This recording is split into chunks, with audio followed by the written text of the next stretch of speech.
capítulo 2, versículo 13 a seguir. A vocação de Levi. Amém? E tornou a sair para o mar, e toda a multidão ia ter com ele, e ele os ensinava.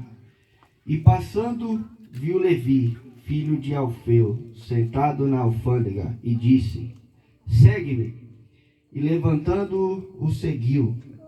E aconteceu que, estando sentado à mesa em casa deste, também estava sentado à mesa com Jesus e com os seus discípulos, muitos publicanos e pecadores, porque eram muitos e o tinham seguido. E os escribas e fariseus, vendo-os comer com os publicanos e pecadores, disseram aos seus discípulos: por que come e bebe ele com os publicanos e pecadores? E Jesus, tendo ouvido isso, disse-lhe: os sãos não necessitam de médico, mas sim os que estão doentes. Eu não vim chamar os justos, mas sim os pecadores. Amém? Todos nós que estamos aqui nessa tarde somos conhecedores dessa passagem. Jesus, saindo da cidade de Cafarnaum, se depara com um certo cidadão chamado Levi. Levi, para quem não conhece, era o seu antigo nome, que após passar pelo processo da conversão, passou a se chamar Mateus. Mateus, um dos discípulos de Jesus, um dos que no Novo Testamento fala que foi o único a ser escolhido a dedo. E o interessante é que Levi era publicano. O que é um publicano? Aquele que trabalhava cobrando impostos para os romanos. E naquela época, o publicano não era bem visto. Eu já quero que você imagine aqui comigo o tão remoinho que girou a conversão de Mateus. Por quê? Mateus naquela época não era bem visto. Aonde ele passava, principalmente entre quem? Os servos os discípulos de Jesus. Aonde ele passava, ele era tido como o quê? Como ladrão, como traidor. Por quê? Ele cobrava impostos de forma incorreta. Para que você tenha uma noção, Levi, naquela época, cada um era distribuído para cobrir e cobrar impostos de uma certa classe. E qual era a classe que Levi cobrava? Dos comerciantes e dos pescadores. E naquela época, nós também sabemos que Tiago, João e Pedro eram quem? Pecadores. Provavelmente, Levi cobrou impostos de Pedro, Tiago e João. E o mais interessante é que ele sentava em ponto estratégico, bem na entrada da cidade. Quem quisesse entrar, quem quisesse comercializar alguma coisa, já teria que pagar imposto na hora. E o interessante é que às vezes eles eram corruptos. Por quê? Hoje a gente paga um valor teto de ICMS, a gente paga um valor teto. Antigamente não. Ele sentava na entrada da cidade e ele estipulava o valor do imposto que ele achava que deveria ser cobrado. E o interessante é que às vezes eles cobravam a mais. Para quê? Para que eles pudessem o quê? Usufruir de uma vida melhor. E todos que cobravam impostos, eles tinham uma vida financeiramente estável. E não era diferente, Levi. Então, se o imposto fosse um exemplo nos nossos dias de hoje, 20% lá em cima do litro da gasolina, ele cobraria 40, 50, 60. Não existia uma tabela pré-fixada. Ele estipulava o valor que deveria ser pago. E isso aumentava o quê? A rejeição perante a sociedade. Nos dias de hoje, quem que gosta de pagar imposto? A gente sempre fala, nossa vida está embaixo de pagar imposto. E não é diferente. Antigamente era da mesma forma. E aí, Jesus passando, Jesus frequentava certos lugares que às vezes ia contra o quê? Os nossos conceitos. Jesus estava na onde? No meio das prostitutas, no meio dos pecadores, Porque esses sim necessitavam de ouvir o quê? A palavra de Cristo. Jesus não estava entre os fariseus, entre os doutores da lei, aqueles que achavam que sabiam tudo, mas ao mesmo tempo eram vazios. E aí Jesus, passando pela alfândega, viu esse certo Levi, e o que mais me chama a atenção é que Jesus passou uma imagem ao qual nenhum outro passou. Porque ele simplesmente falou: siga-me. E aí é onde a Bíblia fala que é um dos relatos que foi um dos discípulos que foram chamados a dedo. E aí, ele era um cobrador de impostos, deve ter girado uma repercussão, né, pastor? Já pensou? Daqui uns dias, Mateus está andando com Pedro, Tiago e João.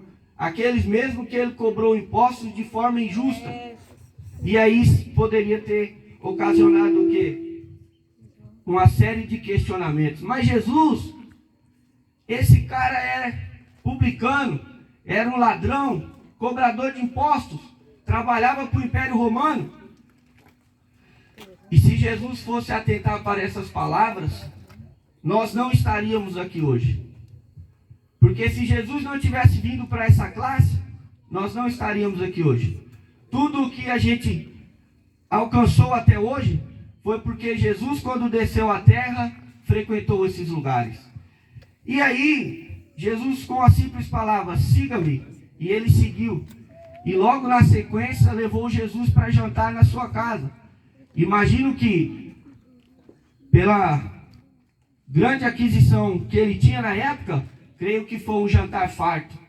Tinha de tudo na mesa.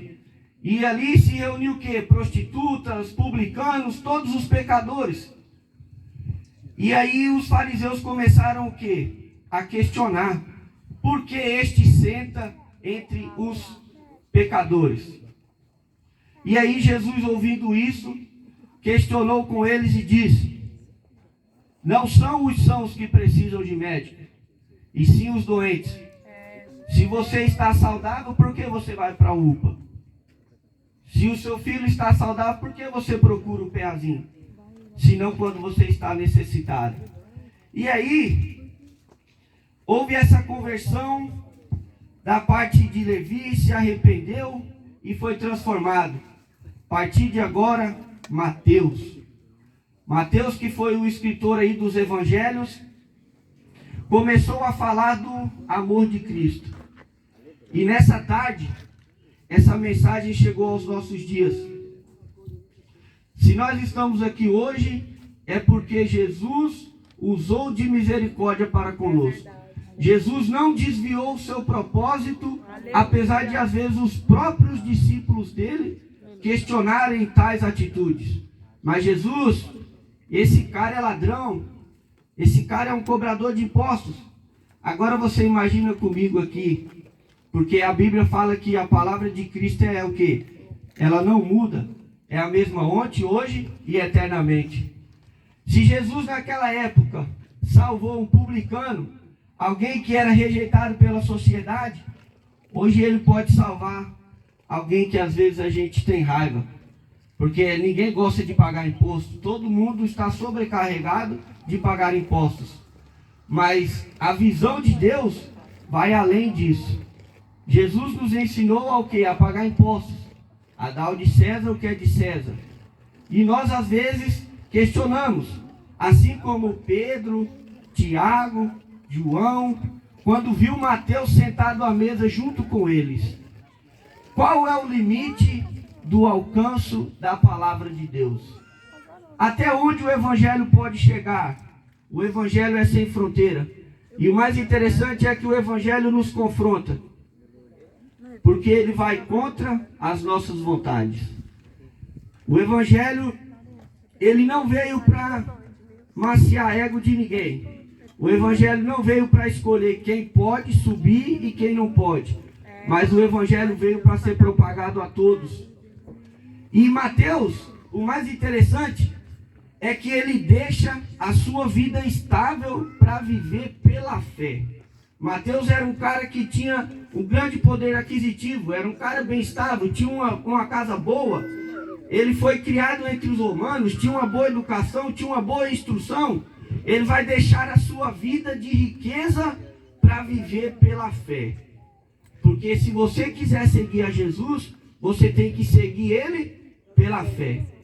Às vezes você aprendeu o evangelho errado, de que se você for vir para Jesus, você vai ter casa boa, carro bom, dinheiro no bolso, mas infelizmente o evangelho não é esse. Então Mateus deixa tudo para trás e começa a seguir a Jesus. Porque Mateus, quando toma a decisão de seguir a Jesus, Mateus deixa toda aquela vida para trás. E aí começa a seguir Jesus. Mateus às vezes poderia trabalhar o dia todo e chegar em casa e saber que ele poderia ter o quê? Uma mesa farta esperando por ele. Mas não, agora Mateus começa a viver pela fé. Por quê? Jesus saía em determinadas cidades pregando o evangelho.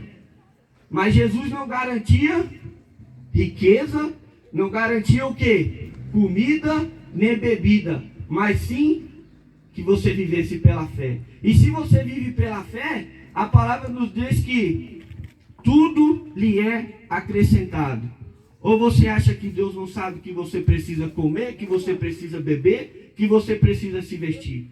Então Mateus deixou tudo para trás e começou a vagar com Jesus por onde ele ia.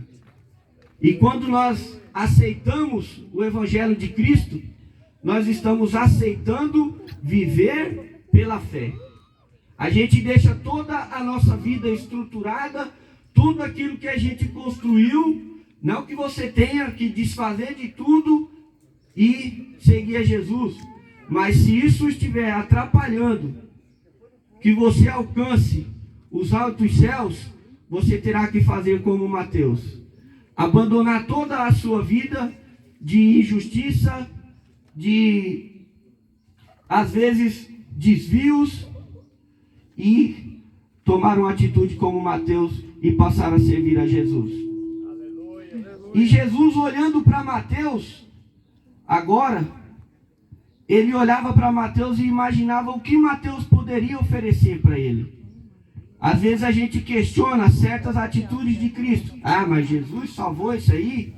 Mas Jesus vê o que? O lá na frente. O que ele pode contribuir para o reino dos céus? Olha só o apóstolo Paulo, um exemplo bem claro, que todos são conhecedores. Apóstolo Paulo, seguidor de quem? Perseguidor dos cristãos. O que ele fazia? Perseguia os cristãos, batia nos cristãos, não queria que pregasse a palavra. Uma outra hora estava ele lá pregando a palavra. Estranho isso, né? Às vezes você está perseguindo, agora você está falando a favor daqueles que você perseguia. E qual foi a mensagem e o propósito de Deus para a vida de Paulo?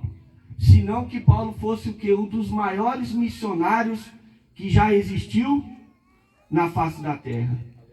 E o propósito era para que o quê? Que ele pudesse propagar o evangelho de Cristo e padecesse por ele. E Mateus padeceu. Alguns estudiosos questionam a forma que Mateus morreu. Uns falam que Mateus morreu de morte natural, outros falam que Mateus morreu com uma lança pelos próprios judeus. E aí fica esse questionamento, mas isso não vem ao caso? Que você tome uma atitude e confie no propósito de Deus para a sua vida, assim como Mateus creu. Largou tudo de lado e começou a seguir a Jesus. E Mateus se tornou quem se tornou? Autor dos evangelhos, e começou a falar dos milagres de Jesus. E porque Jesus alcançou essas pessoas, nós estamos aqui no dia de hoje. Receba o evangelho de Cristo na sua vida e comece a viver pela fé. Aleluia. Dê um passo igual Mateus deu. Eu achei interessante que a chamada de Cristo foi tão forte para a vida dele, que não deu tempo nem dele ficar em meio termo. Para assim, será que eu vou ter que abandonar todas as minhas riquezas, toda a minha vida estável, para me viver vagando pelo deserto, pela fé. Que chamada tremenda que Cristo deixou para Mateus. E esse chamado se estende a todos quantos se dispuserem a fazer a sua vontade. Então, receba o Evangelho de Cristo nessa tarde e você verá o propósito de Deus para a sua vida. Amém? Desde já eu agradeço a oportunidade. Devolvo o trabalho ao dirigente do culto. Deus abençoe a todos. Logo mais às 19 horas nós temos culto de missões. Culto voltado para o alcance de vidas. Amém.